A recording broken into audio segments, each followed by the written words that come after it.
Now, for this hour, we start with Russia. The Kremlin has welcomed recent calls by some European countries to resume dialogue with Russia, describing the remarks as a positive evolution of if they reflect a broader shift in Europe's strategic thinking on Ukraine. Kremlin spokesperson Dmitry Peskov says that Moscow had taken note of statements made by several European leaders in recent days suggesting renewed engagement with Russia. Moscow had an ongoing dialogue with the United States about so far unsuccessful efforts to get a peace deal in Ukraine, but no such dialogue currently existed with European governments. Now for this discussion, we welcome Mr. Gilbert Doctorow. He's a Russian affairs expert, joins us live from Brussels. Thank you very much, Dr. Doctorow, for joining us. Good to see you. Now, looking at this, how significant is that, if this move does become in action, like EU or European countries forge or try to talk directly with Russia instead of having US in between all the time?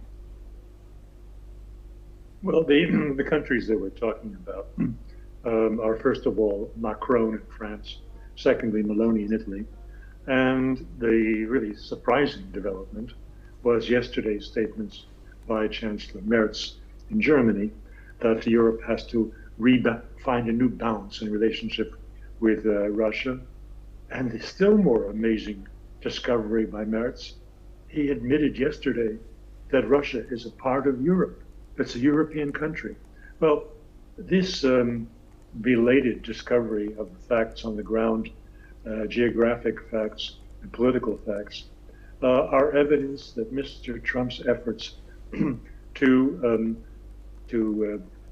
break up the EU, to cause there to be fissures widening in the EU, are having success. The Europeans have not been invited repeatedly to the peace talks, and they have been foot draggers, and they have been working against the efforts at peace. Finally, it is clear, I think, to some of these leaders that the results are counterproductive, and they are simply marginalizing Europe and leaving it with no geopolitical weight.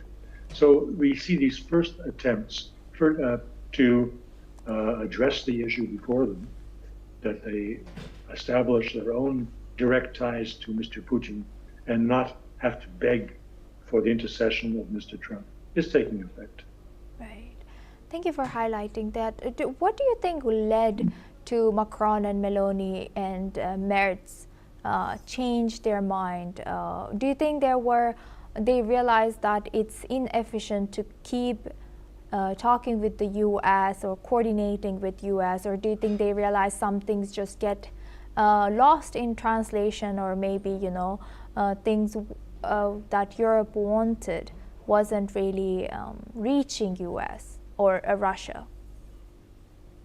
Well, I look at these three leaders, and I'd like to call out that the least reliable is, of course, Macron. He is a chameleon. He changes his positions on these issues from one day to the next. One day he's saying we have to reach out to Russia, and the next day he's speaking about sending large contingents of soldiers to Ukraine. So I don't take his words with particular importance.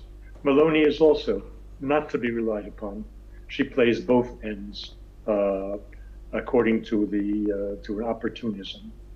She pretends to be an intercessor with Donald Trump, to be a favorite of Trump, and that's highly exaggerated. What I find most significant is precisely the change in position of Chancellor Merz.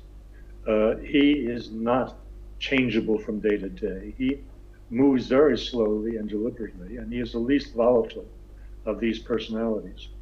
He is the last person to say that he's going to put troops anywhere, not the first person. And so the fact that he came around yesterday and speaking about the need for a balance of relations, or recognizing that there should be any relations with the neighbor to the east, is a most remarkable change.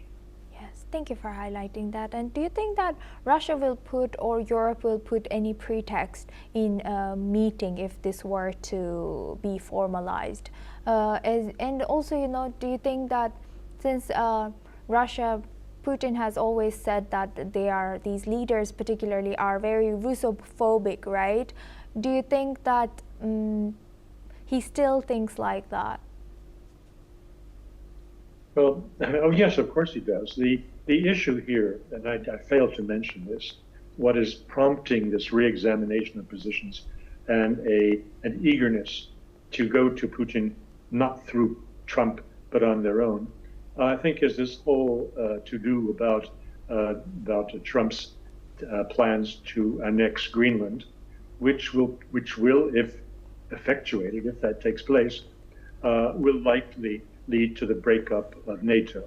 The breakup of NATO is not just as dissolving the legal framework of an alliance. It suggests the removal of 50,000 American troops from Europe, the closure of American bases in Europe, the decision to reverse the plans of stationing medium-range nuclear-armed missiles in Germany, which Biden had more or less imposed on Merz's predecessor, Scholz.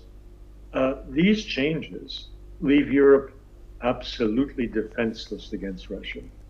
And they're absolutely, not marginally, but no, they wouldn't last a day in an armed conflict with Russia.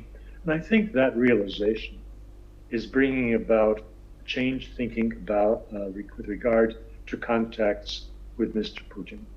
I think that is really what's pushing this. It's not just, they changed their minds. No. NATO faces the real possibility of dissolution, and that is focusing minds. Right. Thank you for sharing that insight, Doctor. Please stay with us as we come back to you for our next discussion as well.